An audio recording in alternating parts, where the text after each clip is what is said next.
U.S. intelligence agency, mind control. All right, so we're about to learn about the Iraq War from some guy who tends to get shit mostly right. I'll add in if anything that I can while Jack goes to take a shit or something. What's disastrous? I'm Mr. Beat, and you may be wondering, why am I hanging out at some random apartment complex?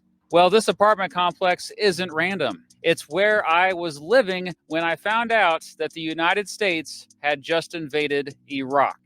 I was in college at the time. On March 19th, 2003, I remember coming home after a long day at class and work and turning on the TV to see this. My fellow citizens, at this hour, Boo! American and coalition forces are in the early stages of military operations to disarm Iraq. I love this like fake TV he put it on, and then he's got they even got the plant here, like it's a real plant, and then there's this, you know, because it's like a real picture, and then he put like this asset in front of it. So silly. Free its people and to defend the world from grave danger. And I saw footage like this.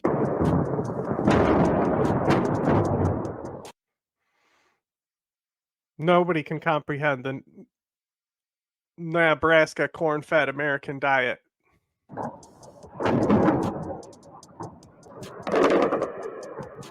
I've seen worse. And reports like this. It was just over 90 minutes beyond President Bush's deadline for Saddam Hussein to leave Iraq that U.S. warships and planes. And like, y'all have heard me say this shit all the time. Like, oh, the government could just step down and the sanctions would be over, right? Like, to give an ultimatum to like vacate power or be invaded, that's such a horseshit thing. That is such horseshit. And obviously, he's not going to vacate power and the war is going to start. You might as well just say, we're invading you and there's nothing you can do about it. Like, why are we going to pretend like we gave them an ultimatum and an option? And it's just like how fucking everyone thinks that the Ukraine war could have been negotiated. Like, oh, they could have talked, they could have settled it. They had multiple chances. It's like, bro, no. Like the other side is just too bloodthirsty. That's just not how it works. Launched the opening salvo of Operation Iraqi Freedom. And I remember being filled with anger and frustration. Why was my government doing this? Wasn't this an unjust war? Well, I wasn't the only one who felt this way. We live in a time where we have a man sending us to war for fictitious reasons. We are against this war, Mr. Bush. Shame on you, Mr. Bush. Shame on you. And anytime you've got the Pope and the Dixie Chicks against you, your time is up. Thank you very much. But as you can hear from those boos in the audience, from those liberal Hollywood actors at the Oscars. Yeah, they also booed the one lady who came up on behalf of Marlon Brando to talk about the massacre at Wounded Knee. Like, fuck those people. Many Americans thought this war was just. As in it was okay. Just so now cause. You know my bias, as you should know my bias. But in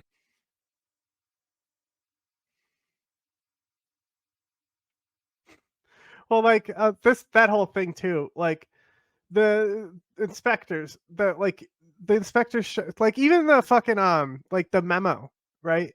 That they do for the UN, their little presentation when he holds up the anthrax. The CIA took that out of the speech. They were like, no, you can't say this. We don't have like evidence this actually exists. Like it's not a strong enough case. You can't say this. And they put it back in and brought it up. All that shit, right? And then like there's also like the yellow cake uranium like plot that's like known to be a fucking psyop now. Like it's come out that it was just bullshit. They made it up. Like nobody was fucking buying fucking Niger's fucking uranium. At least not like that. I mean, people do buy it, but not for that. In this video, I'm going to try to ignore my own bias and tell you the story of one of the most controversial wars in American history.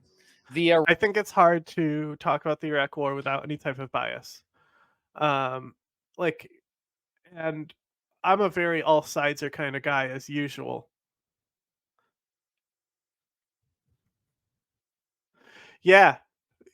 Like it was everything about it was a mistake. It's just like I mean, obviously, like, not a great comparison, right? But like Libya, they didn't have to like invade to take out Gaddafi, right? Like, if the issue is Saddam and killing Saddam, that's a lot less severe than what ended up happening in that war. And it's also the ignorance of them thinking, oh, it'll just be a few weeks, rolling out the mission accomplished banner. But I think it really, especially nowadays, with so much hindsight, it's really hard not to be biased. And um I think it's going to be interesting what he has to say here, because not a lot of people actually know the facts. Um and then, like, also on top of that, like, how much the United States government failed in Bush's first term, how bad they failed on everything that they've done.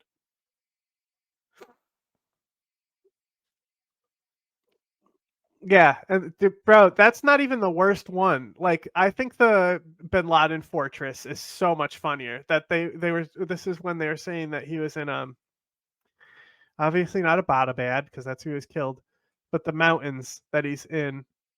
It's like the one of the first, like, bad. It's like the CIA basically. It's an Operation Anaconda, and he's up in these mountains.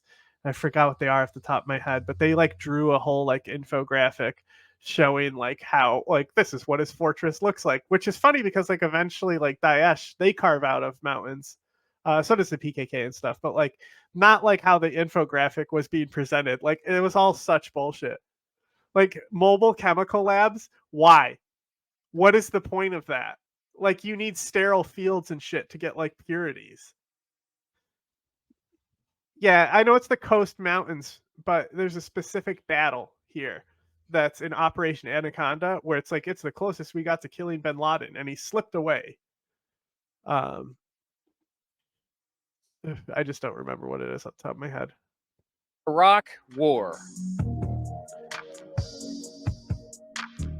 It's 1998. The country of Iraq is headed by a ruthless dictator named Saddam Hussein, a ruthless dictator infamously known for killing This is like the coolest picture of him, though.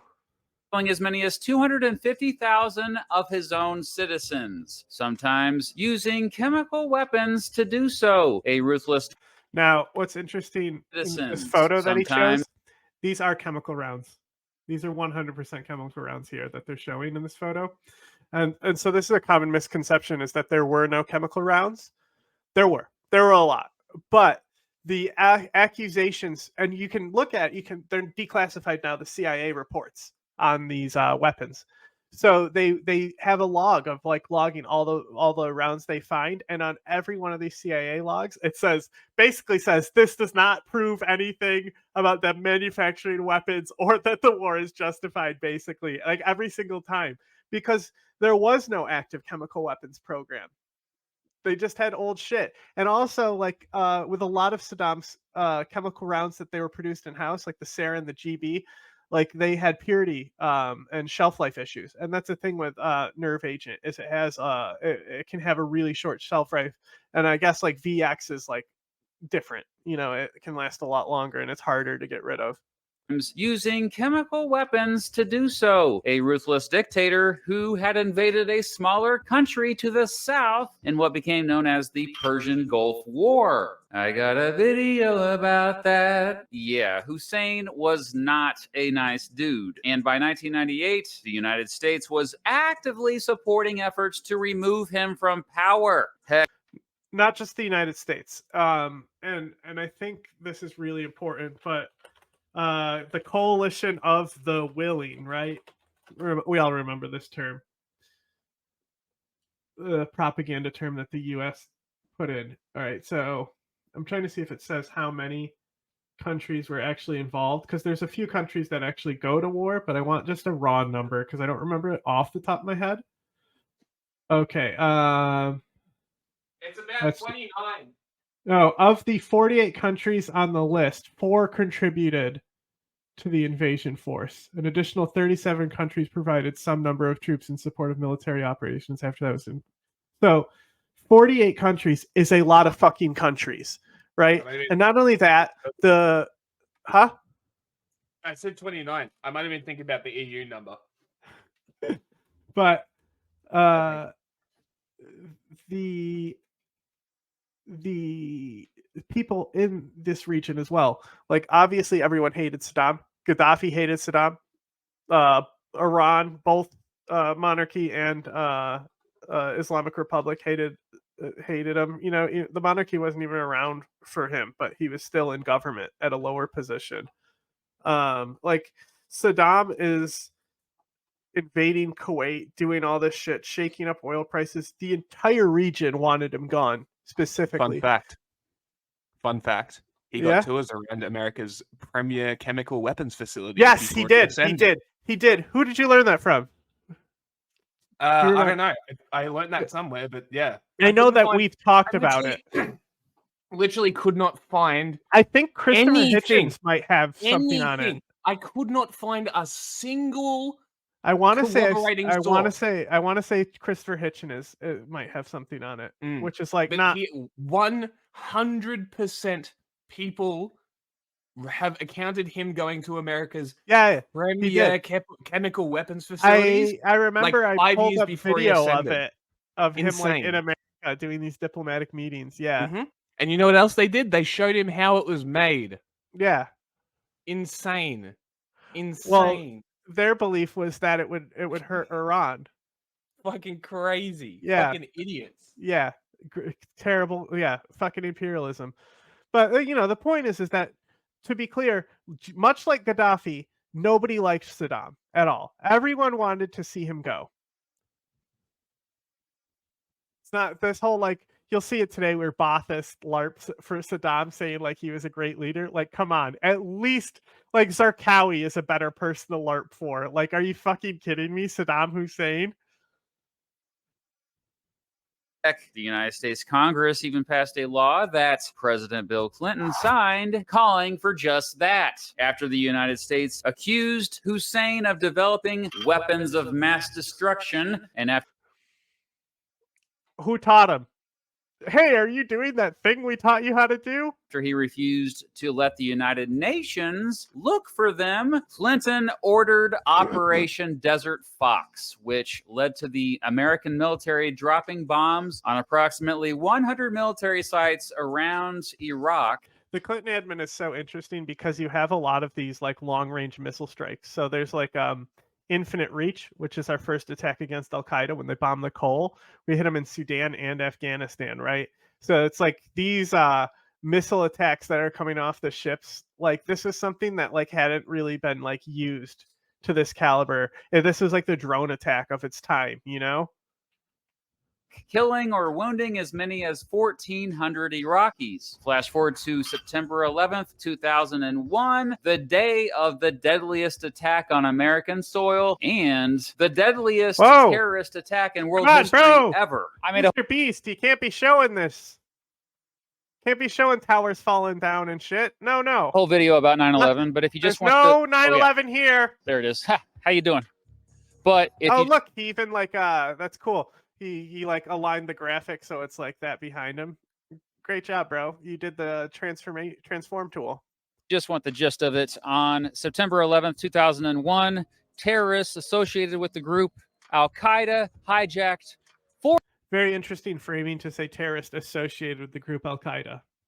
4 planes with the goal of crashing those 4 planes into 4 prominent American buildings. They crashed 2 into the World Trade Center and 1 into the Pentagon. There's nothing behind. These are Legos. Nearly 3,000 people. These are Legos. An attempt to hunt down those responsible for 9/11, the United States government invaded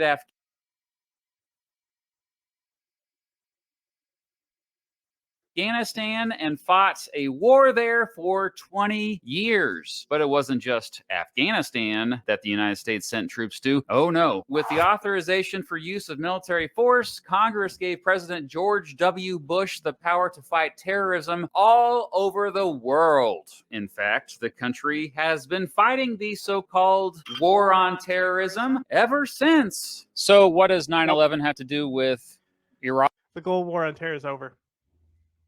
The United States is not fighting terrorists anymore. They've largely gotten out of the terrorist fight and have been like, well, Have fun, West Africa. And the only place that they do like have like limited operation is now telling them to leave. So they also fucking negotiated with the Taliban, gave Iraq to Iran, didn't fucking like like that. Come on, there's no war on terror anymore. Iraq, well, nothing. But many in the Bush administration wanted to link the two. In fact, they had been looking for an excuse to invade Iraq for years, and perhaps 9/11. And this is something that like people get a little too conspiracy brained about, is that they were talking about invading Iraq for a while, but like the Trump admin, Bolton's in there talking about invading Iran, and like I've already said, nobody likes Saddam, so. They've already gone to war with him at this point. It wasn't unrealistic for them to be like, we really need to take this guy out. Plus the oil. 11 was their Stop chance. showing it. Stop. The loudest voices to link 9/11 with Saddam Hussein was a dude named Paul Wolfowitz, who served as the U.S. Deputy Secretary of Defense at the time. He argued that Hussein was helping terrorists around the world and basically said that taking him out would go far in ending terrorism around the world. Wolfowitz even compared Hussein to the head of a snake. Quote, "It's almost like cutting off the head of the snake and the rest of the body will go." It wasn't just Wolfowitz, his boss. It's so funny because they fundamentally like these are people who are in the highest political seats at this time, and they fundamentally understand nothing about al-Qaeda and Saddam. and you have to understand, like, this is why so many Americans grew up not understanding anything about al-Qaeda and Saddam. Like nobody really does understand what al-Qaeda is, what their goals are, anything like that, because it took so long for America not until like Syria, when like they started being the good guys, then we started hearing perspectives from al-Qaeda. Like these guys are so stupid, and I know it really should be mentioned, and I'll give him a lot of credit if he does mention this, that the intelligence that Colin Powell cites for the invasion at the UN, that was not secure. It was not secured because the CIA know they obtained it through torture. Secretary of Defense Donald Rumsfeld also was hoping this new war. This guy is responsible right here for Abu Zubaydah. Right, the Abu Zubaydah is in jail because of this douchebag, and not just jail, Guantanamo permanently.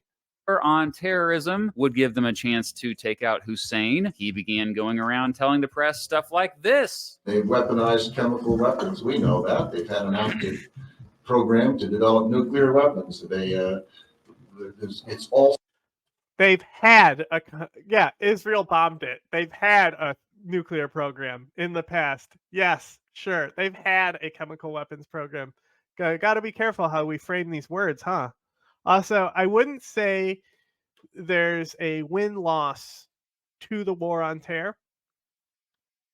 It's different. Terrorism is bigger than it's ever been.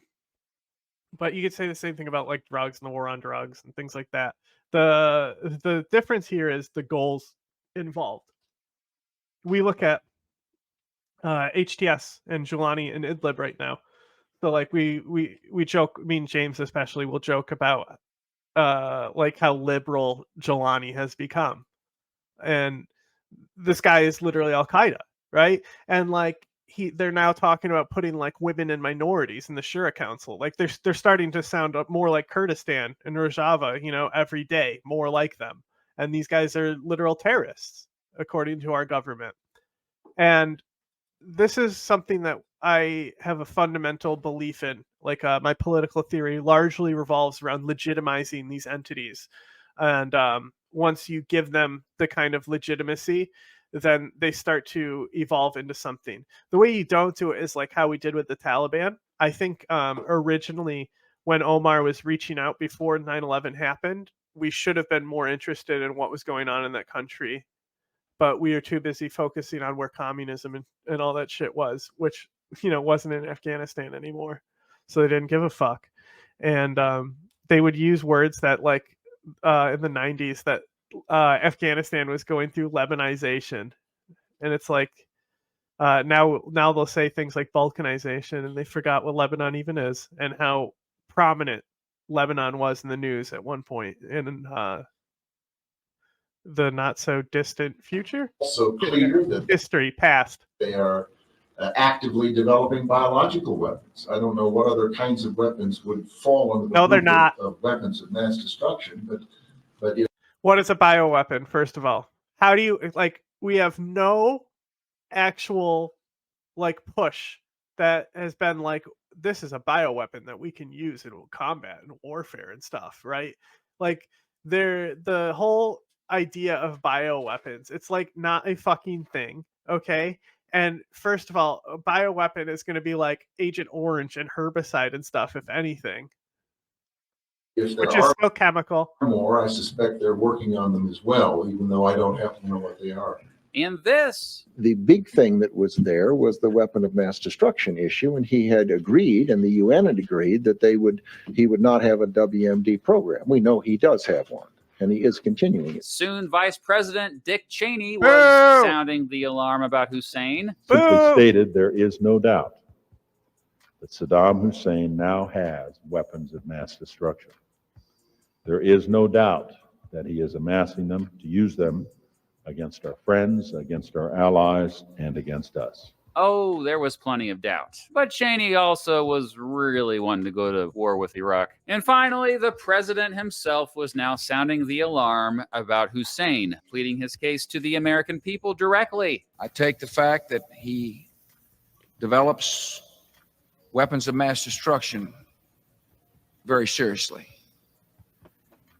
I remember the fact that he has invaded 2 countries before. How many of you invaded, bitch?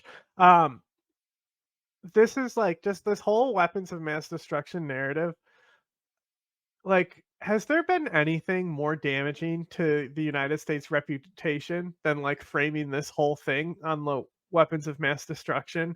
Like this whole narrative of constantly pushing the WMDs are coming to get you. The WMDs are coming to get you.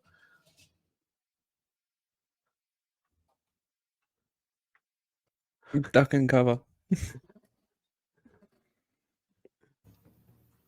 I know for a fact that he's poisoned his own people. The regime must allow witnesses to its illegal activities to be interviewed outside of the country. These witnesses must be free to bring their entire families with them, so they're beyond the reach of Saddam Hussein's terror, Saddam Hussein's torture. He thinks people with political asylum would be beyond the reach of Saddam. Okay, buddy.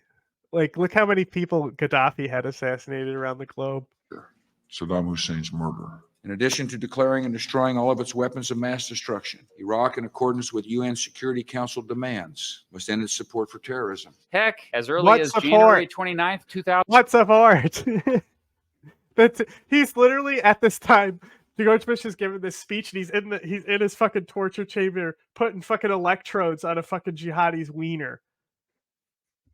They would fucking sound them with wires, like electrical wires, right? And have you seen the stress position? How Saddam would torture people? I think so, yeah. It's like they basically put a log behind them, and it goes underneath your arms. I can't even put myself in the position, but their arms are like back like this. Yes. Right? So the log is here on them, specifically where it's breaking your muscles permanently. You, right? Epic. Yeah. Well, that's the whole point of stress positions, is to like put it on a single muscle. Yep. 2002, during his State of the Union address, he was talking trash. Iraq continues to flaunt its hostility toward America and to support terror. The Iraqi regime has plotted to develop anthrax and nerve gas and nuclear weapons for over a decade. I mean, it's no surprise, really, that President Bush wanted to take out Saddam Hussein. Bush had hated Hussein for years, especially after Hussein threatened and possibly even planned to kill his dad, George Bush Sr. Anyway, and just so we're clear here, even though they had absolutely no evidence to back this up, the Bush administration just kept arguing that Hussein not only had weapons of mass destruction, but was giving these weapons of mass destruction to terrorists to attack the United States again. Well, this fear-mongering freaked Americans out for sure, including members of Congress. Intelligence report. Oops. What happened? I clicked the wrong button, but I just wanted to... So this is like, you'll notice that they turned the red prison into a museum, and this is in Halabja, right? So like you can see that this guy is wearing like the Kurdish pants, right? So this is how this is where they would be secured to the fucking pipe. So it puts all the body weight on this joint, and then they put electrodes in your dick. I think that's what this is supposed to be over here, maybe the battery that they fucking dick electrocute them with. Anyway, we have to hear this lady say Sodom again. Americans out for sure, including members of Congress. Intelligence reports show that Saddam Hussein has worked to rebuild his chemical and biological weapons stock. Shut up, Hillary. Delivery capability and his nuclear program. He has also given aid sanctuary to terrorists, including al-Qaeda members. In October 2002, Congress passed the evidence? Authorization of military force against Iraq resolution, which... Hey, is that Joe Biden? Did he have something to do with this? Lieberman said that President Bush could send troops into Iraq to take out Hussein's government if needed. That said, the law also, quote, encouraged diplomacy first, saying that the Bush administration should work with the United Nations to see if Hussein would hand over weapons of mass destruction before invading. Ow. It's worth noting that most Americans wanted... It's like Hamas now being like, we don't have 40 hostages to release. Diplomacy to be continued before any kind of invasion. Still, the British government and even the United States Department of Defense found hardly any evidence of the development of weapons of mass destruction in Iraq. At this point, there's al-Qaeda developed some, though. Plenty of evidence that shows that the Bush administration was planning on invading Iraq, whether they found weapons of mass destruction there or not. Still, it'd be nice to at least get the United Nations on. And that's my thing. I think they should never have even put the weapons of mass destruction narrative in there. Like, it's not like it ended up justifying it. No. Like, they should have just done it. Like, if they were going to anyway, just do it.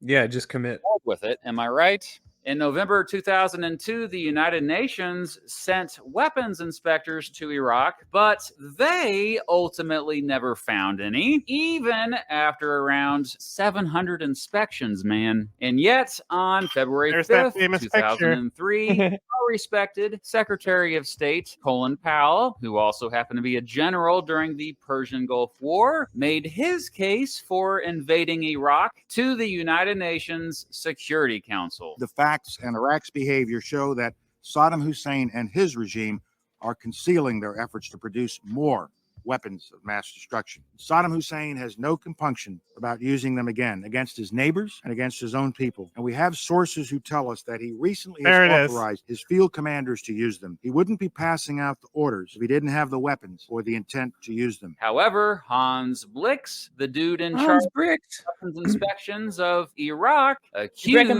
Powell and the entire Bush administration, for that matter, of beating the war drums without sufficient evidence. The CIA CIA even investigated Blix in an apparent attempt to undermine him since he was hurting support for an invasion. By March, even though UN inspections were still ongoing, and despite the fact that anti-war protests were building around the world, the United States prepared for an invasion anyway. Many of the world's most powerful countries were against an invasion. Still, the Bush administration was able to put together a multinational force of at least 48 countries to help them overthrow. Was able to put together this guy right here. Mm-hmm. Evil. That's the head of the CIA. This is the guy. This is one of the three people at the CIA that we can pin the torture program on. Mm-hmm. It's this guy. It's al-qeada. And it's their lawyer, the guy who sounds like Palpatine. I forgot his name. John Rizzo. Together a multinational force of at least 48 countries to help them overthrow Hussein. Even Bush said to him when George Tenet came, right, and said, "These are the techniques we're going to do." So now Bush like leaned back and goes, "Is this legal?" Like, what the fuck? and John Rizzo is there and literally going, "I will make it legal." Together, they were known as a, quote, coalition of the willing. In reality, most of these countries had little power and would contribute little to the war effort. Yep. Indeed, unlike the Persian Gulf War that happened just over 12 years prior, this was mainly a unilateral effort. Sure, the United Kingdom helped out quite a bit, but this invasion would mainly just be by American forces. Heck, even the Pope was like, "Yo, dudes, you sure you want to do this?" Regardless, yeah, the Pope always has like the most basic bitch mimetic anti-war stance on any conflict. Was what became known as Operation His solution Iraq. is maybe they should hug every time. Freedom began on March 19th, 2003, when the United States began bombing Baghdad, Iraq's capital. 2 days later, American and shelling. American and British troops invaded southern Iraq. Did they go down in like 2 weeks? The invasion of Iraq lasted just over a month. As day one, they were done. Come on. As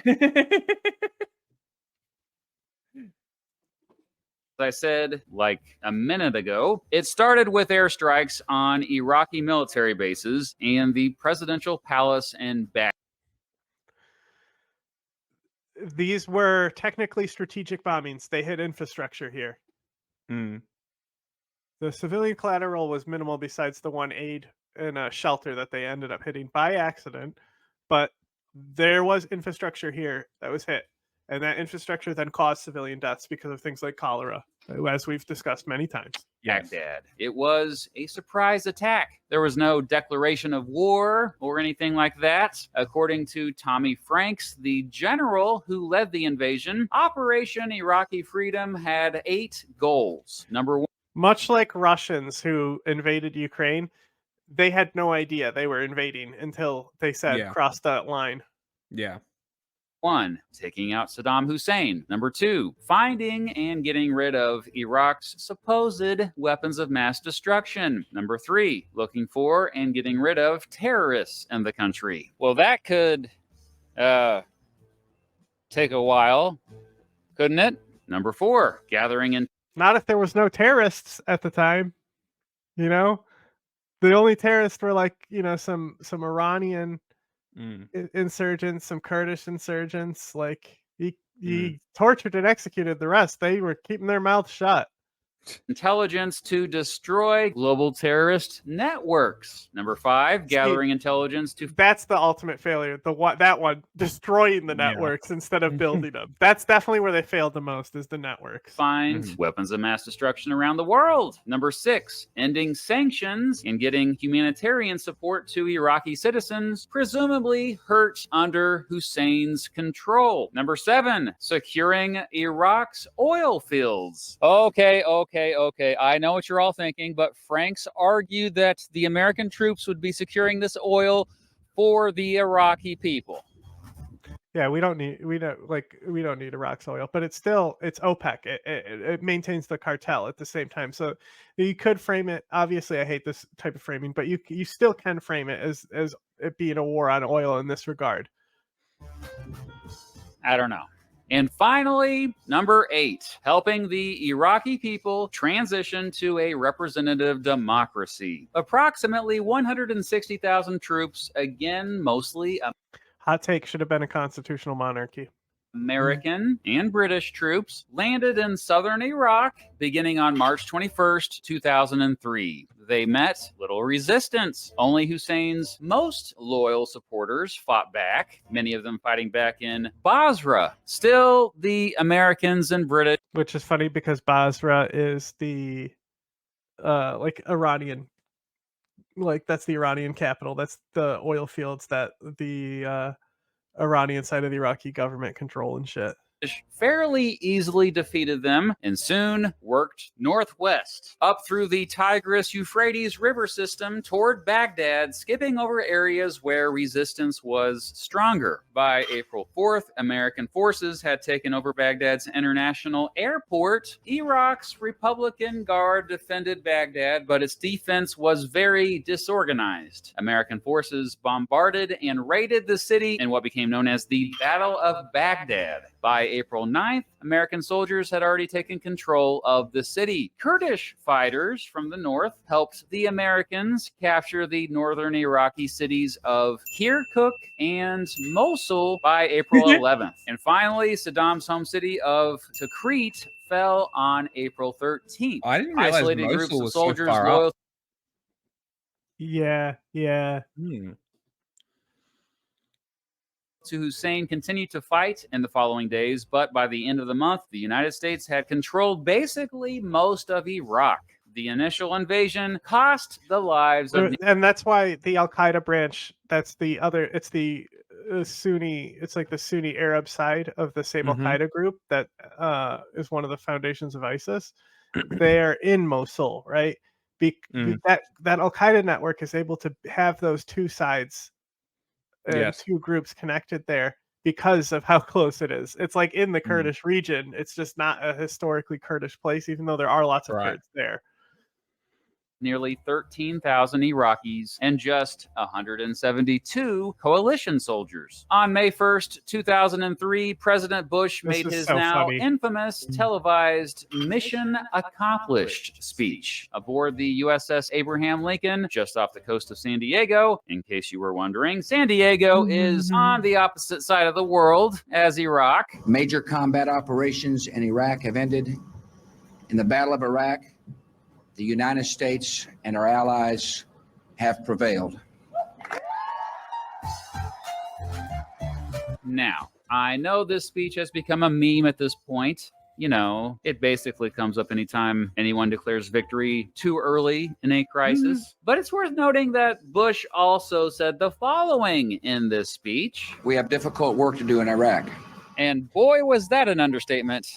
Little did Bush know that this war would go on for the next 8 years. Meanwhile, Saddam Hussein and his inner circle had gone into hiding. The war was over. And we celebrated, and we'd won the war, eating ice cream. And I thought they would hate us, but they didn't. You know, they didn't start hating us until we stayed. If the coalition forces had just left Iraq on May 1st, perhaps this war wouldn't have been so controversial. One Gallup poll found that 79% of Americans thought the war had been justified, with or without clear evidence of weapons of mass destruction. And yet, the Americans stayed. And the insurgency portion of the war had now begun. An insurgent is a person who revolts against a government or authority. Soon after Bush declared victory on May 1st, 2003, the first armed insurgents began to attack American soldiers. In the beginning, these... Which were? I'm assuming Cyrus? I believe so. Insurgents were just Saddam Hussein loyalists refusing to surrender. However, soon the insurgents were Islamist extremists seeing the overthrow of Hussein. Okay, so yeah, though that is true. So like there's the Fedayeen still. So the Fedayeen exist until like the end of 2003. They like get wiped out in like September or November. I wouldn't consider them like insurgents though. They were like trying to be like the legitimate force of Iraq at the time. As an opportunity to create an Islamist government. Oh, hey, speaking of Hussein, American forces were soon closing in on. No. Too general, too early, too general about what their goals were. At this time right here, we're talking they want America, Iran, and some, though it gets less and less with how much power Zarqawi ends up centralizing by the end of 2004. So, but at this time, early 2003, they didn't even know al-Qaeda was there at this point. So that wasn't on the docket. But definitely, they wanted you out. That was the goal. The goal was not about an Islamic government or any of that shit. That shit is injected by al-Qaeda into this government. Oh, hey, speaking of Hussein, American forces were soon closing in on him. They had killed his sons, Uday and Qusay, in a shootout in Mosul, as well as killed or captured at least 300 of his top leaders in his government. On December 13th, 2003, they found Hussein hiding on a farm just outside Tikrit. He surrendered, and the new Iraqi government found him guilty of crimes against humanity and sentenced him to death by hanging. Show the video. Footage of it online. I'm not even joking. Anyway, even though partly true, the footage that he showed there, you can watch the footage of it online. I'm not. This is partly true. Okay, so they have the satirist leading him to the gallows. They broadcasted that on the news for Iraq, and then the news cameras cut. Right, but there's then a cell phone video from inside the room. That cell phone video is where you actually see the door drop, and you have the boing meme that they'll do where they have him boinging. I don't think I've ever seen that video. Well, the thing is that you can't see anything. You can see him drop, and then the person is like, and then you see him dead because they run up to him, and you can clearly see that his neck is snapped. Yeah. But you see him drop, and then another, and then shaky cam, and that. So it's not really something you can. It's not like a serious, like in-depth like video where you can actually see what's going on. Not even joking. Anyway, even though American forces had captured Hussein, insurgency was on the rise. And now many of the insurgents were Iraqis mad about the occupying forces refusing to leave. Kidnappings, murders, car bomb. Incorrect again. Okay. So what with the kidnappings? So I just start taking place in them too. But the kidnappings start as a tactic that Zarqawi's really doing, and so it just becomes a more common tactic. But the first guy who's executed isn't executed by anyone but Zarqawi. He cuts his head off in a second, and so that's what we're looking at first. Is these you can look up if you type in hostages in the Iraq War, you'll see they're all from certain years, and then there's none after a certain period because it was the meta. It was the most effective tactic at the time. Suicide bombings and highway blasts caused by improvised explosive devices, or IEDs, became much more common and increasingly put the lives of American soldiers at risk. Things got worse in April 2004 when word got out of...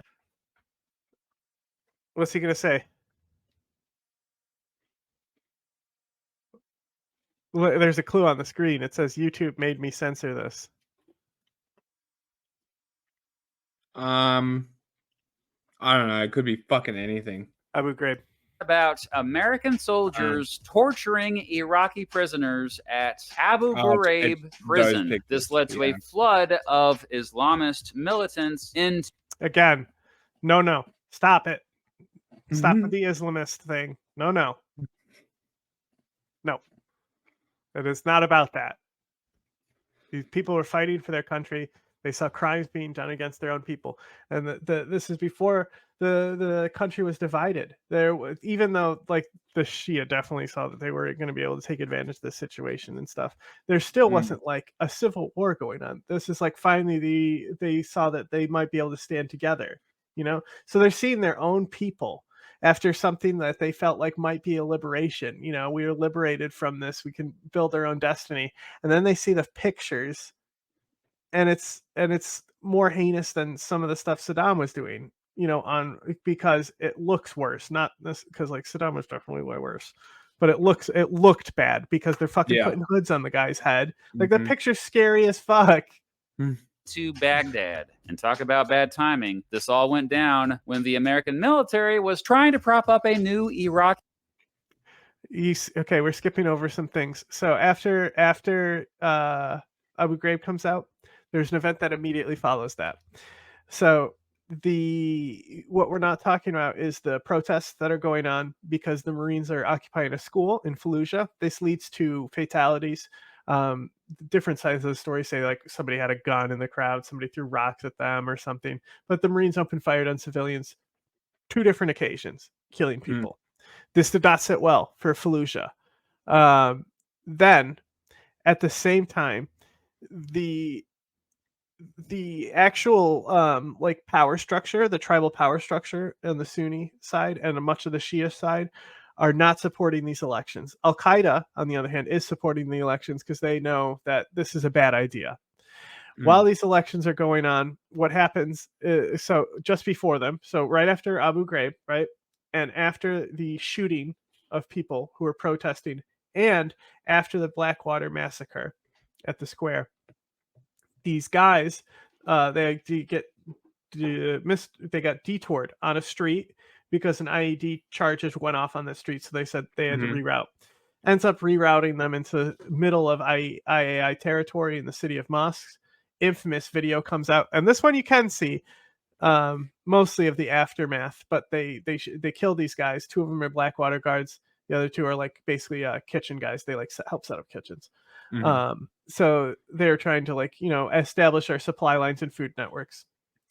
And the American propaganda about this is very weird. They say like they knew they said they thought they were CIA because, you know, they were targeting CIA, you know. It's like so then IAI releases this documentary that you can find if you look hard enough called Blood Contracts, and it's just about how unjustified it is that mercenaries are coming to their country to do this shit. It's all about Blackwater. It's about the Blackwater Bridge incident. It puts into their perspective of what was going on at the time.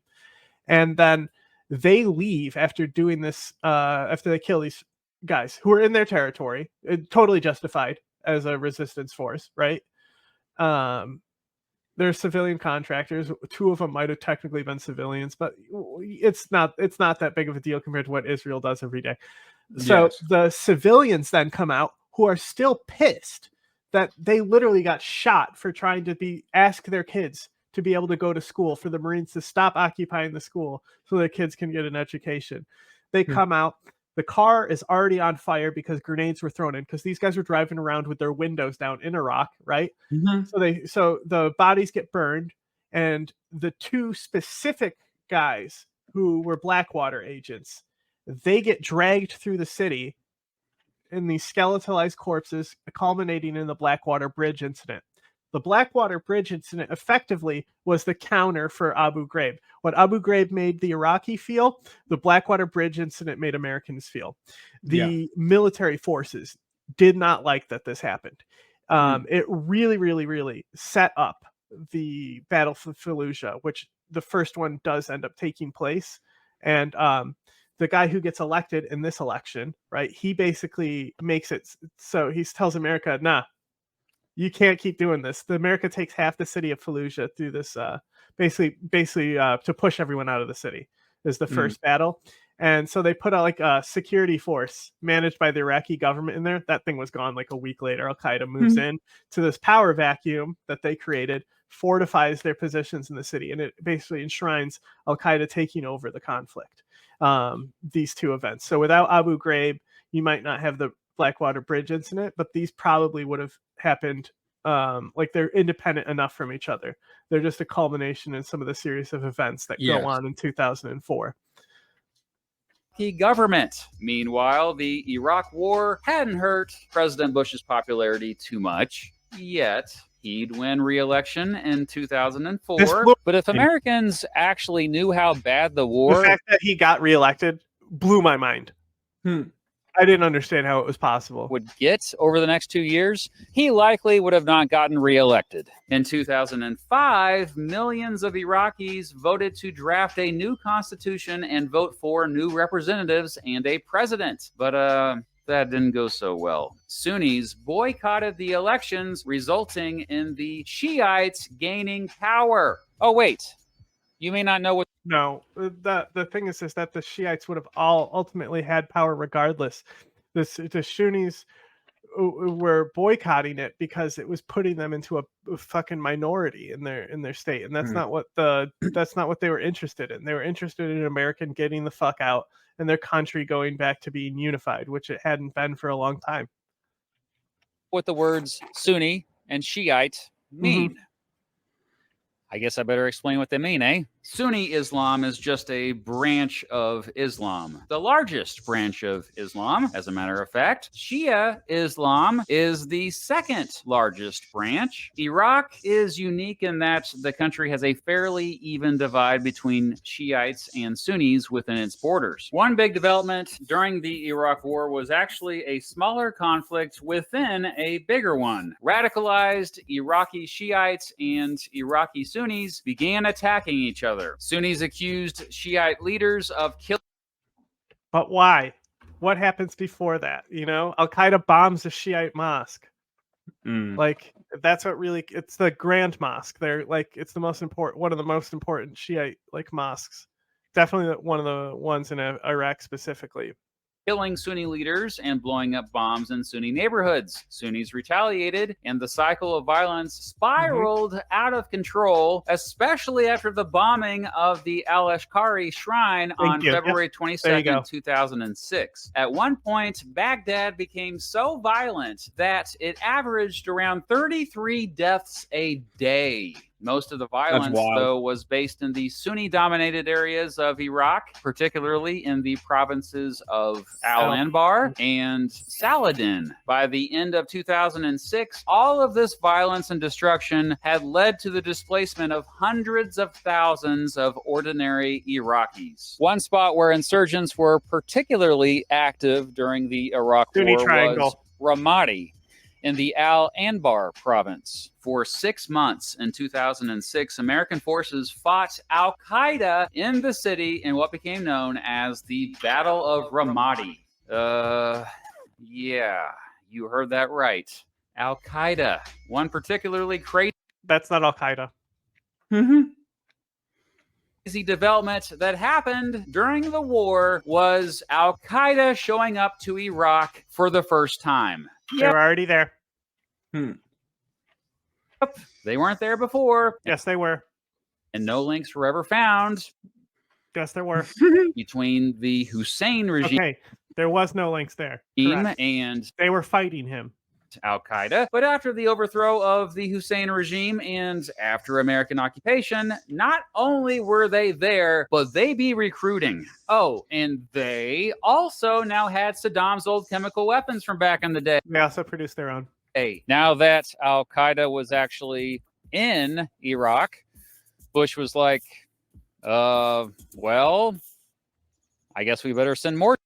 The UN conference with Colin Powell there, the main part of that conference is talking about how Zarqawi is in Iraq, and Zarqawi is like their prime target, like behind Saddam as well. They're talking about Zarqawi day one. They know he's there. They know what the plans are here. This was always a factor that was going on there. If anything, they facilitated it in happening. More troops, eh? And that's exactly what happened. In January 2007, Bush announced plans for a surge. Should have been impeached over this. Oh, not the soda pop. A surge, as in a quick increase in the number of American troops in Iraq to restore security there. If we increase our support at this crucial moment, and help the Iraqis break the current cycle of violence, we can hasten the day our troops begin coming home. He sent 30,000 additional troops and extended deployments by 3 months. Well, 2007 ended up being the deadliest year for American forces since 2004, but stability did follow and insurgent attacks went down afterward, though it's not clear if it was because of the surge or not. Because of Petraeus? Yes! That's what I'm talking about. He's got it. February 10th, 2007, General David Petraeus took over as leader of the coalition forces. His leadership had been one of the few success stories during the war. Much of it centered around his... Because he was the only one who actually cared. Interesting. This was a back burner thing for the Bush admin. They didn't give a fuck about Iraq. Focus on rebuilding the country's infrastructure and redirecting funding directly to Iraqis. I love that shit. So they're literally, you see how they're handing out millions of dollars every day. And redirecting. Like these are tribal elites, right? Like these are the guys that are the real insurgency runners, not the young kids you see in the rags and stuff. And they're giving him wads of hundreds, and he's just instantly like, "I'll put this right here," as they're signing the deals, Still, by 2008, most Americans were done with this war. Like polls now show that not use money as the United States as your first go-to. A new guy had to come in and say, "Hey, what if we give him money?" A clear majority of Americans were against it and wanted the troops home. And not only did the war hurt the popularity of George W. Bush, but it hurt the popularity of the entire Republican Party. Barack Obama won the presidential election of 2008, in fact, promising to end the Iraq War. That said, around that time, the Iraqi parliament had already established a timetable to withdraw American forces. In February 2009, the newly elected President Obama said all American combat forces would be out of Iraq by August 31st, 2010. Well, this happened 2 weeks ahead of schedule. I am announcing that the American combat mission in Iraq has ended. Remember when we pulled out of Afghanistan ahead of schedule and had to turn around? Operation Iraqi Freedom is over, and the Iraqi people now have lead responsibility for the security of their country. It would have been That great said, around 50,000 American soldiers. if he was like, Iraqi freedom is over, the people of Iraq now have freedom. Remained in Iraq to help with the Iraqi take that either military way. fully taking over. By that time, the whistleblower media organization WikiLeaks had released footage of what became known Don't as show the that. Do July not show 12, that. 2007 Baghdad airstrike. The video, which WikiLeaks called collateral murder, showed American troops aboard an Apache helicopter firing on and killing journalists and other civilians. And this children. footage, as well as 400,000 Thank God. secret American military documents from the war released You never know how crazy some of these people are. We already got 9/11 by in there, WikiLeaks so. later on that year further turned Americans against the war. In October 2011, President Obama announced that the last here's a question for you, 39,000 Paul. American soldiers. Here's a question for you. What is worse? The collateral murder video or the Israeli Defense Force chasing down aid workers for 2 kilometers? I mean, bombing them? Israel's way worse, but the thing is like the collateral murder video, like you can see where they would misidentify an RPG. Like you can see it, like because the guy's like looking around the corner because they see these fucking helicopters that are circling and stuff, right? And then not only that, the difference is that the Apache pilots, they're too disconnected basically, and they're like laughing about it, right?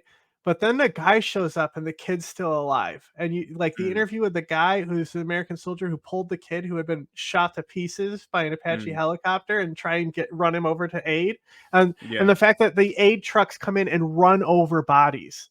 Fucking right? Jesus. Like it is a bad incident. But the thing is that America has accountability. That's why Assange is actually a threat to them. Go ahead. What are you going to leak about Israel? Nothing that they don't release themselves. That they're not. That they're like totally complacent and like we mean to do this genocide. Like you're going to find that out from them. Like in Iraq would leave the country by the end of 2011. And I wish that was the end of the story. I think that if you're gonna have helicopters, they should not be making the call on whether to pull the trigger. It should be ground forces. Yeah. So the helicopters were there to support the ground forces, but they call in the strike. Command approves it. But command isn't looking at the footage, seeing because it's not like it's a live feed. It's a fucking No. This is what I'm saying is it should be confirmed and acquired by ground forces. Nobody else should be able to call an attack helicopter to shoot people in the ground. Yeah, and they were just there. They were just there to look for insurgents to just shoot them. And then the ground forces would come in after to like clean up and shit. Yeah. And like that's a bad way to do things. And then also what we don't hear about is like the hunter killer teams and like like what they were doing and stuff. Yeah, I can't imagine how much fucked up shit they were doing. You see, almost as soon as American troops left, a power vacuum happened, and insurgency. The most iconic ISIS footage is this thing doing donuts. Once again went on the rise in Iraq. Sunni extremists stepped up attacks against the Shiite majority. That's also bad framing.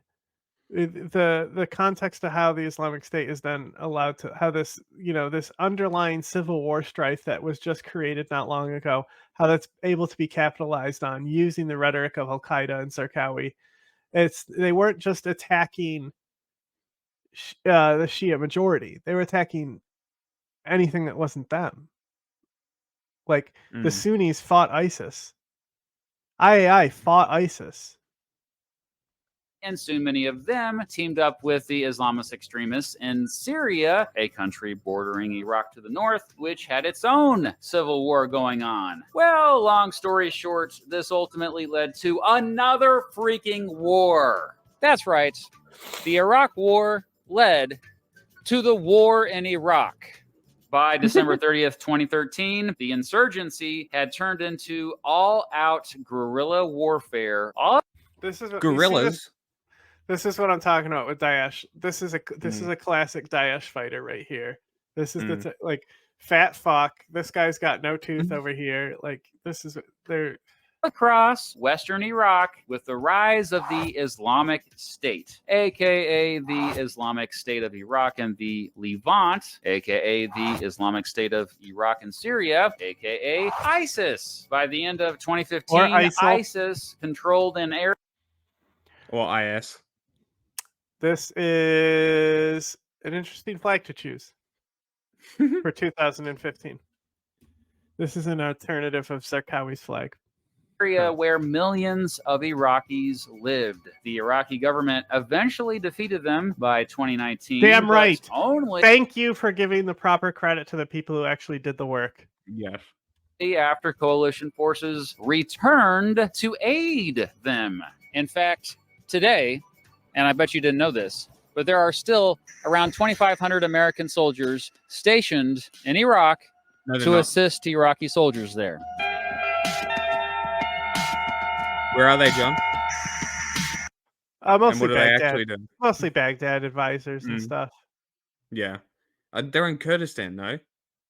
Oh yeah, those ones as well. So those those ones, but the guys who actually work with the Iraqi government, they're like advisory roles and stuff. Oh, okay. And they said they were gonna be there anyway. And Iran was like, all forces will bomb you. By most accounts, the Iraq War was a disaster. Likely at least 1 million people died directly because of it. It led to the displacement of millions of Nope. Not true. It could be. That would just be crazy though. Now when we talk about things like cholera, other types of like indirect deaths that are caused by conditions of famine and the conditions of hospitals, things like that, definitely million. But actual combat casualties and people who died from terrorist attacks, not 1 million. No way. of Iraqis. It cost trillions of dollars, not billions, trillions. It led to one of the biggest humanitarian crises in modern history. And today, the Iraqis are still recovering from its devastation. Although, to be fair, things are way better there now than they used to be. Similar to the Vietnam War, which happened, I think it's technically still safer in Ukraine. 30 years prior. The Iraq War further eroded American trust in their government. Today, most of us view it as an unnecessary war, a war that just made things worse for everyone involved. By invading and conquering Iraq in 2003 and then occupying it for 9 years after that, the United States ended up destabilizing not only the entire country, but the entire freaking region. Before the war, there was no proven connection between the Iraqi government and al-Qaeda, and yet this war was so disastrous that it literally... Please tell me you don't think these people are ISIS and that's why you picked this shot. Just look at the pants, man. Look at this pants. Clearly not ISIS. ISIS do not wear the pants like this. This guy's got a camera over here. Ironically, you could say, caused al-Qaeda to take over major parts of Iraq. Holy They all look very crap. white, too. The Iraq War hurt the international reputation parts of Iraq. What'd you say? They all look like kind of white. Yeah, I mean, this guy's like the classic uncle with the mustache here, you know? But yeah. Holy crap.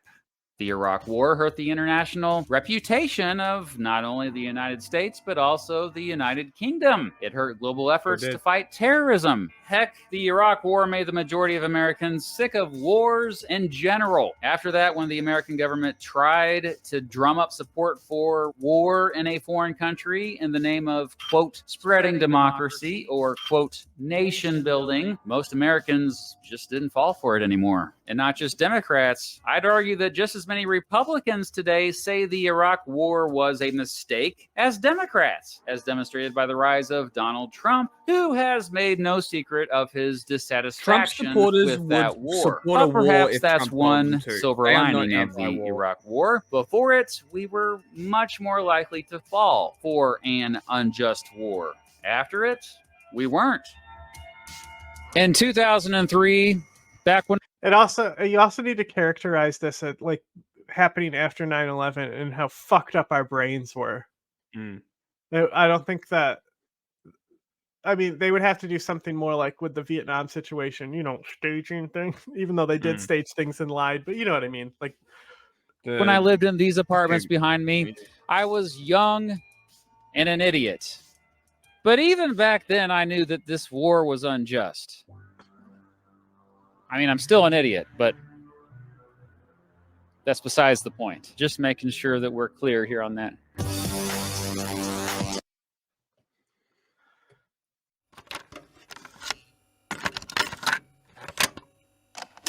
Are you aware of a CIA psychological profile about you, sir? Would you be interested in hearing what the CIA had to say?